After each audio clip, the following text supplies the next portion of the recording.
அன்பு நெஞ்சங்களுக்கு இனிய இனிய வணக்கங்கள். மீண்டும் மேற்கு மண்டலத்திலிருந்து தன்னுடைய பயணத்தை தொடங்கியிருக்காரு விஜய். சேலம் கூட்டம் சக்சஸ் ஆச்சா? நிர்வாகிகள் கூட்டம் என்ன அங்க பேசினாரு? என்ன ஹைலைட்டான விஷயம்? அவருடைய அடுத்த கட்ட பயணம் என்ன? ஒர்க் அவுட் ஆச்சா? இப்படி பல விஷயங்கள் இருக்கு. அடுத்தடுத்து பதிலடி அட்டாக்கும் மற்ற கட்சிகள்கிட்ட இருந்து வந்திருக்கு.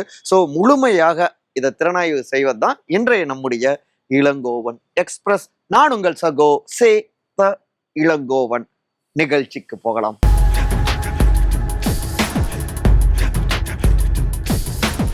விஜய் அட் சேலம் டிவிகேவின் 5 ஸ்ட்ரோக்ஸ். பனையூரை தாண்டி வரமாட்டாரா அப்படின்லாம் விமர்சிக்கப்பட்டு கொண்டிருக்க, சில நாட்கள் இடைவெளிக்கு பிறகு நாங்க வந்துட்டோம் பாருங்க அப்படின்னு களத்துக்கு வந்திருக்காரு தாவேக்காவுடைய தலைவரான திரு விஜய்ங்க. பொது வெளிக்கு வந்திருக்காரு. மறுபடியும் மேற்கு மண்டலம் சேலம்ல சீலநாயக்கம்பட்டு பகுதியில பிப்ரவரி 13ஆம் தேதி அவங்களுடைய பொதுக்கூட்டம் இல்ல நிர்வாகிகள் கூட்டம் அரங்கேறினதுங்க. கிட்டத்தட்ட 2-3 மாவட்ட செயலாளர்கள், அதுக்கப்புறம் பல்வேறு நிர்வாகிகள் எல்லோருமே ஸ்கெட்ச் போட்டு வேலைகளை பார்த்துருந்தாங்க. குறிப்பா சேலம் மாவட்டத்துடைய தலைவர் தமிழன் திரு பார்த்திபன் அவரு முழுமையாக அந்த ஏற்பாடுலாம் பண்ணியிருந்தாரு. சில நாட்களுக்கு முன்னாடி கூட நம்ம சூப்பரா நடத்தி காட்டணும், மலை மேலாம் யாரும் ஏறக்கூடாது, தண்ணி எப்ப கேட்டாலும் போய் கொடுக்கணும் அப்படின்லாம் ஒரு மிலிட்ரி இது மாதிரிலாம் நடத்திட்டு இருந்தார் இல்லையா? அது எல்லாமே வைரல் ஆனது இல்லையா சமூக வலைதளங்கள்ல. அதே போல இங்க ஏற்பாடுகள்லாம் பயங்கரமா பண்ணியிருந்தாங்க. இங்க 12 to 3 மணி வரை அனுமதிச்சிருந்தாங்க மீட்டிங் நடத்துறதுக்கு. அதுக்கேற்ற மாதிரியே விமானத்துல சேலத்துக்கு வந்தவர் மகிழுந்து, அதாவது கார்ல நிகழ்ச்சி நடக்கக்கூடிய அந்த இடத்துக்கு மைதானத்துக்கு அவர் வந்தாரு திரு விஜய். வழி நெடுக அவங்களுடைய ரசிகர்கள் ஆதரவாளர்கள்லாம் வரவேற்பு கொடுத்துருந்தாங்க. உள்ள மீட்டிங் பார்த்தோம்னா 5000 பேருக்கு தான் அனுமதி. ஆனால் உள்ள போறதுக்குள்ள நிறைய கூட்டம் சேர்ந்தது. அதுக்கு முன்னதாக இங்க திரு பார்த்திபன் அவர் பேசுறப்ப கிட்டத்தட்ட 51 நிபந்தனைகளை விதிச்சிருந்தாங்க. இதே போல ஆளுங்கட்சிக்கு நீங்க நிபந்தனைகளை விதிப்பீங்களா சொல்லுங்க பார்ப்போம் அப்படின்னு கோபத்தோடு சில கருத்துக்களை முன் வச்சிருந்தாரு. அட்லாஸ்ட் திரு விஜய் மைக் பிடிச்சாருங்க. அவர் பேசுனதுல ஒரு 5 விஷயங்களை ஹைலைட்டா நம்ம முன் வைக்கலாம். அதாவது முதல்ல மகிழ்ச்சி. சமீபத்துல பொங்கல் நேரத்துல தமிழ்நாடு முதலமைச்சர் திரு மு.க.ஸ்டாலின் மக்கள் மகிழ்ச்சியா பொங்கல் வைக்கிறாங்க, என் ஆட்சியில எந்த பிரச்சனையும் இல்லை அப்படின்னு ஒரு பெருமிதத்தோடு சொல்லியிருந்தாரு. ஆனா உண்மையிலேயே மக்கள், விவசாயிகள் தொட்டு ஆசிரியர்கள், இடைநிலை ஆசிரியர்கள் உள்ளிட்ட பல்வேறு பிரிவினரும், தூய்மை பணியாளர்கள் உள்ளிட்ட பலரும் போராட்டங்கள் மூலமாகத்தான் மகிழ்ச்சியை வெளிப்படுத்துறாங்களோ அப்படின்னு சர்க்காசமாக நையாண்டியாக அந்த கருத்தை பதிவு செஞ்சிருந்தாரு. இரண்டாவது அனுபவம். எதுக்கு எடுத்தாலும் உங்களுக்கு அனுபவம் இருக்கான்னு கேட்டுக்கிட்டு இருக்காங்க. எங்களுக்கு அனுபவம்லாம் இல்லைங்க. எதுல? மக்கள் பணத்தை கொள்ளையடிக்கிறதுல, ஊழல் செய்யறதுல அனுபவம் இல்லை அப்படின்னு பதிலடி கொடுத்திருந்தாரு. மூன்றாவதாக சவால். என்ன நீங்க கேள்வி கேட்டுட்டு இருக்கீங்க, நான் கேட்கிறேன், நீங்க எல்லாருமே ஏற்கனவே ஒருத்தர் உருவாக்கின கட்சியில தான் நீங்க இப்ப அந்த கட்சியை வழி நடத்திட்டு இருக்கீங்க. என்ன மாதிரி தனியா உங்களால கட்சி தொடங்க முடியுமா? அட்லீஸ்ட் 1% ஓட்டாவது உங்களால வாங்க முடியுமா அப்படின்னு சவால் விட்டிருந்தாரு. நான்காவதாக குணம். குணம் பொறுத்த வரைக்கும் மக்கள் நல்ல குணத்தை தான் ஏத்துப்பாங்க. காமராஜர் ஐயா போல, எம்ஜிஆர் அவர்கள் போல அந்த நல்ல குணத்தோடு தான் நாங்க தாவேக்காவினர் பயணிக்கிறோம். அந்த குணம்லாம் ஆளும் திமுகவுக்கு இல்லைன்னு சொன்னாரு. ஃபைனலா 5வதாக கனவு. சமீபத்துல முதலமைச்சர் உங்க கனவை சொல்லுங்க அப்படின்லாம் கேட்டிருந்தாரு. எப்போ கேட்கிறாரு? 4.25 ஆண்டு ஆகிடுச்சு. இப்போ கனவெல்லாம் கேட்டுக்கிட்டு இருக்காரு. உண்மையிலேயே மக்களுடைய எந்த தேவைகளையும், அடிப்படை தேவைகளையும் தீர்த்தே வைக்கல திமுக ஆட்சி. இப்ப இருக்கக்கூடிய மக்களுடைய ஒரே கனவுங்கிறது 2026ல டிவிகேவை ஆட்சி பொறுப்புக்கு கொண்டு அமர்த்துவது தான் அப்படின்னு 5 வகைகள்ல மகிழ்ச்சி, அனுபவம், சவால், குணம், கனவு அப்படின்னு பிரிச்சு பேசியிருந்தாரு திரு விஜய்ங்க. தூக்கலாக ஸ்டாலின் அட்டாக், லைட்டாக எடப்பாடி அட்டாக். விஜயின் சேலம் கிரவுண்ட் ரிப்போர்ட். தவேக்காவுடைய சேலம் மீட்டிங்கை பொறுத்த வரைக்கும் அதிக அளவுல ஆளும் திமுகவை அட்டாக் பண்ணியிருந்தாரு திரு விஜய். அதுல முக்கியமா பார்த்தோம்னா அவுட் ஆஃப் கண்ட்ரோல் அப்படின்லாம் முதலமைச்சர் ஸ்டாலின் சார் சொல்லிக்கிட்டு இருக்காரு. நீங்களே இங்க பல விஷயங்கள்ல அவுட் ஆஃப் கண்ட்ரோல் தான். இங்க தமிழ்நாட்டிலேயே சட்டம் ஒழுங்கு பிரச்சனைகள் அவுட் ஆஃப் கண்ட்ரோலு. இங்க மக்களுக்கு பாதுகாப்பு இல்லை, அவங்களுடைய தேவைகளை தீர்த்து வைக்கல, அவுட் ஆஃப் கண்ட்ரோலாக ரீச் பண்ண முடியாத அளவுக்கு தான் உங்களுடைய ஆட்சி இருக்கு அப்படின்னு விமர்சிச்சிருந்தாரு. அதுக்கு அடுத்து பார்த்தோம்னா முன்னாள் முதலமைச்சரான திரு எடப்பாடி பழனிசாமி அவருடைய சொந்த கோட்டை சேலம். ஸோ அவரை கடுமையாக விமர்சிப்பாரா அப்படின்னு, அவங்களுடைய ஆட்சி காலத்தையும் விமர்சிப்பாங்களா அப்படின்னு பார்த்தா அப்படி இல்லை. எம்ஜிஆர் அவர்களுக்கு பிறகு, அதுக்கப்புறம் ஜெயலலிதா அவர்களுக்கு பிறகு அப்பெல்லாம் கரெக்டாக இருந்தாங்க. அதுக்கப்புறம் மக்களை மறந்துட்டாங்க அதுக்கு பின்னாடி வந்தவங்க அப்படின்னும் ஏடிஎம்கே அட்டாக்கும் இருந்ததுங்க. அதன் தொடர்ச்சியாக எல்லோரும் அவங்கள நீங்க அட்டாக் பண்ண மாட்டீங்களா, அவங்கள பத்தி பேச மாட்டீங்களா அப்படின்னு கேட்டுக்கிட்டு இருக்காங்க. A team, B team, C team, D team இப்படிலாம் சொல்லிட்டு இருக்காங்க. அதாவது பாஜகவை, சென்ட்ரல் கவர்மெண்ட்டை மையமிட்டு பேசுறாரு. இங்க யாருங்க ஆட்சி பொறுப்புல இருக்கா? திமுக தான் இருக்காங்க. அவங்க தான் மக்களுக்கு விரோதமாக இருக்காங்க. சட்டமன்ற தேர்தலை எதிர்கொள்றோம். அப்போ அவங்கள தானே அட்டாக் பண்ணி பேச முடியும். அவங்கள ஏற்கனவே மக்கள் இங்க இல்லாம பண்ணிட்டாங்களே, அதனால அவங்கள ஏன் இது பண்ணணும், அட்டாக் பண்ணணும் அப்படின்னு ஒரு தன்னிலை விளக்கம் கொடுக்குற மாதிரி அவருடைய ஸ்பீச் இருந்ததுங்க. பெரும்பாலும் பார்த்தோம்னா இதுக்கு முன்னாடி வைக்கப்படுகின்ற விமர்சனங்களுக்கு பதில் கொடுக்குற மாதிரி, ஏன் விஜய் வெளியில வரவே மாட்டேங்கிறாரு அப்படின்னா, அதுக்கு நான் இப்போ வந்துட்டேன்ல அப்படின்னு சொல்ற மாதிரி பேசினாரு.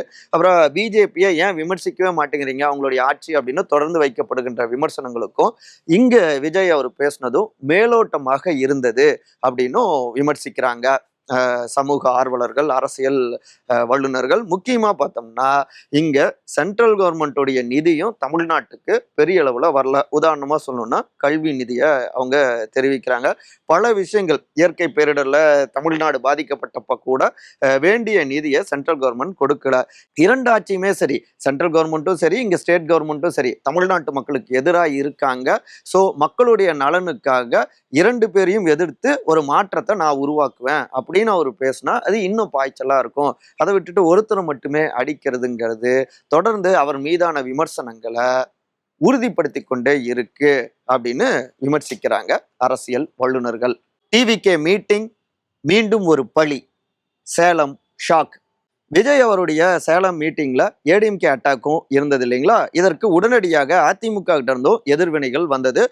குறிப்பாக பனையூர் பண்ணையார் அங்கிள் விஜய் அப்படின்னு கடுமையாக ஐடி அணியினரும் அட்டாக் பண்ணியிருந்தாங்க. அதிமுகவை பார்த்து காப்பி அடிச்சிருக்காரு. சினிமாவிலையும் அதே போலதான் விஜயகாந்த் அவர்கள் ரஜினிகாந்த் அவர்களை பார்த்து காப்பி அடிச்சாரு. இப்ப இங்க பாலிடிக்ஸ்லயும் ஏடிஎம்கே பார்த்து காப்பி அடிக்கிறாரு அப்படின்னு நான் ஸ்டாப் அட்டாக்குங்க ஏடிஎம்கே சைட்ல இருந்து. முக்கியமாக அதிமுகவுடைய பொதுச் செயலாளர் திரு எடப்பாடி பழனிசாமி அவரு, விஜய்க்கு என்னங்க தெரியும், அவரு மக்களை சந்திக்கிற அளவுக்கு அவர் தைரியம் இல்லாதவராக தான் இருக்காரு. 72 நாட்கள் கழிச்சு தானே வெளியிலேயே வந்தாரு. அவர் என்ன மக்களை வந்து சந்திக்கணுங்க அப்படின்னு கடுமையாக அட்டாக் பண்ணியிருந்தாரு. இந்த இடத்துல பத்திரிகையாளர்கள், அரசியல் வல்லுநர்கள்லாம் ஒரு சிறு நினைவூட்டல். இதுக்கு முன்னாடி நீங்க சட்டமன்றத்திலேயே கரூர் சம்பவம் குறித்தும் சில விஷயங்கள்லாம் பேசுனீங்க. அவ்வளோ நாட்களாக விஜயை அட்டாக் பண்ணாம ஏன் மௌனமாக இருந்தீங்க? இப்போ மட்டும் திடீர்னு இதெல்லாம் தெரிந்ததா? அந்த 72 நாட்கள் நீங்கள் என்ன செய்து கொண்டிருந்தீர் அப்படின்னும் திமுக சைட்ல இருந்தும் எடப்பாடி அவர்களை நோக்கி கேள்விகளை முன்வைக்கிறாங்க. எனிவே இங்க ஏடிஎம்கே டிவிகே அட்டாக்க தீவிரமாக முன் வச்சிருக்காங்க. இதற்கு உள்ளார டிஎம்கே வர்சஸ் ஏடிஎம்கே இடையில தான் போட்டி அப்படிங்கிறத நிறுவக்கூடிய ஒரு அரசியலும் இருக்கு. ஏன்னா இந்த கூட்டத்திலையும் கூட டிவிகே வர்சஸ் டிஎம்கே இடையில தான் போட்டி, அது ப்ரூவ் ஆகியிருக்கு அப்படின்னு விஜய் பேசியிருக்காரு இல்லையா? இது எல்லாவற்றையும் உடைக்க வேண்டிய தேவையும் அதிமுகவுக்கும் இருக்குங்க. ஸோ அவங்க பதிலடிகளை கொடுத்திருந்தாங்க. அதே நேரத்துல எங்கும் விஜயை நோக்கி, தாவேக்காவை நோக்கி வரக்கூடிய அந்த விமர்சனங்கள், கரூர் கூட்ட நெரிசல் துயர சம்பவம் இன்னமும் அந்த பாதிப்புல இருந்து யாராலையுமே மீள முடியல. குழந்தைகள் உள்ளிட்ட 41 பேர்கள், அப்பாவி பொதுமக்கள் பலியானாங்க. அது சம்பந்தமாக சிபிஐ விசாரிச்சுட்டு இருக்காங்க. திரு விஜயுமே அங்க போயிட்டு ஆஜராகி தன் தரப்பு விளக்கங்கள்லாம் கொடுத்துட்டு தான் வந்திருக்காரு.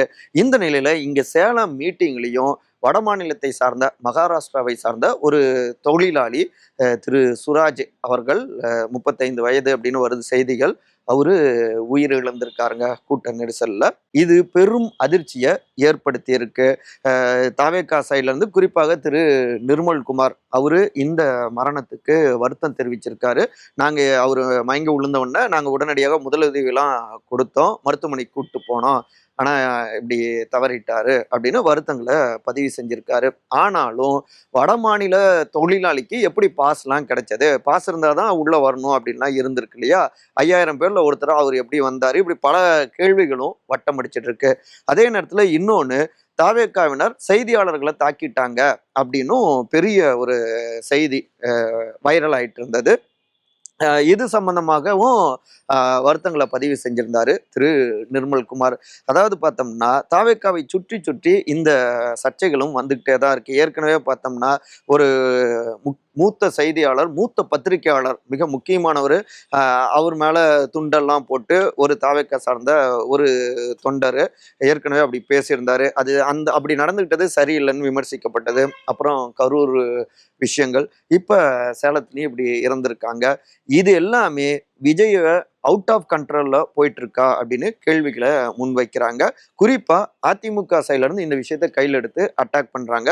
அதிமுகவுல செய்தி தொடர்பாளர் திரு கோவை சத்யன் அவரும் கூட ஒரு காணொலியை வெளியிட்டிருக்காரு. அதாவது ஆங்கிலத்துல, மக்கள் இனிமேல் விஜய் அவருடைய கூட்டத்துக்கு போகணும்னா சவப்பட்டியை எடுத்துட்டு தான் போகணுமோ என்னமோ, அந்த அளவுக்கு விஜய் அவருடைய கூட்டத்துல பாதுகாப்புங்கிறதே இல்லை, அவருமே பொறுப்புணர்வோடு நடந்துக்கிறது இல்லை, கூட்டத்தை எப்படி வழி நடத்தணும் முன்னெடுக்கணும் அப்படின்னு அவருக்கும் தெரியல, இனிமேலாவது மக்கள் விழிப்படையணும் அப்படின்னு தன்னுடைய இறந்தவருக்கு வருத்தத்தையும் வேதனைகளையும் அதே நேரத்துல தாவேக்காவையும் கண்டிச்சு பேசியிருந்தாரு. அவரை தொடர்பு கொண்டு நம்ம பேசினப்ப அதிமுக மீதும் வைக்கப்பட்ட விமர்சனங்கள் குறித்தும் கேட்டப்ப, ஏங்க ஜெயலலிதா அம்மா அவங்க மறைவுக்கு பிறகு எங்களுடைய எடப்பாடியார் அவர்கள் ஒரு வலிமையான எதிர்க்கட்சியாகவும் ஆகியிருக்காரு, அதிக அளவுல தொகுதிகளை வெற்றி பெற்றிருக்காரு, அம்மா அவங்க விட்டு போன பணிகளை தொடர்ந்து செஞ்சிட்டு இருக்காரு, இப்ப ஆட்சி மாற்றமும் சாத்தியம் அவருடைய தலைமையில, வரலாறுலாம் கொஞ்சம் கூட தெரியாம கத்துக்குட்டி மாதிரி அதாவது விஜய் பேசிட்டு இருக்காரு அப்படின்னு காட்டமாகவே அட்டாக் பண்ணியிருந்தாருங்க. இதுல முக்கியமாக திரு விஜய் அவரை பொறுத்த வரைக்கும் பிப்ரவரி 13 காலையிலேயே முதலமைச்சர் திரு மு.க. ஸ்டாலின் கிட்டத்தட்ட ஒரு ஜாக்பாட் கொடுத்திருந்தாரு. 3 மாதத்துக்கான, அதாவது மார்ச் ஏப்ரலுக்கும் சேர்த்து 3000 ரூபாய் மகளிர் உரிமை தொகை, அப்புறம் கோடை காலத்தை ஒட்டி சிறப்பு ஊக்கத்தொகை அப்படின்னு மொத்தமாக 5000 பெண்களுக்கு அவங்க வங்கி கணக்குல போட்டிருக்காங்க.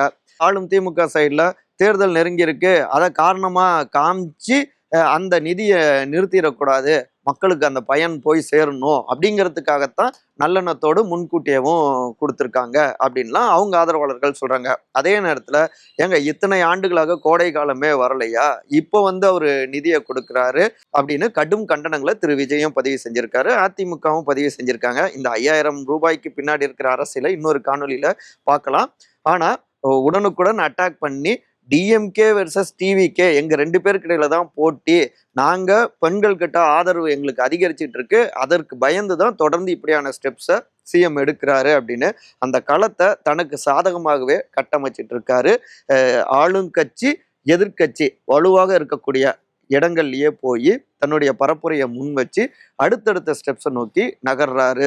இது நிச்சயமாக வெற்றி வாய்ப்பை கொடுக்கும் அப்படிங்கிறது தான் விஜயுடைய ஒரே டாக்டிஸா இருக்கு. அடுத்தடுத்து பல விஷயங்கள் இருக்கு, இன்னும் போக வேண்டிய பயணங்கள் நிறைய இருக்கு.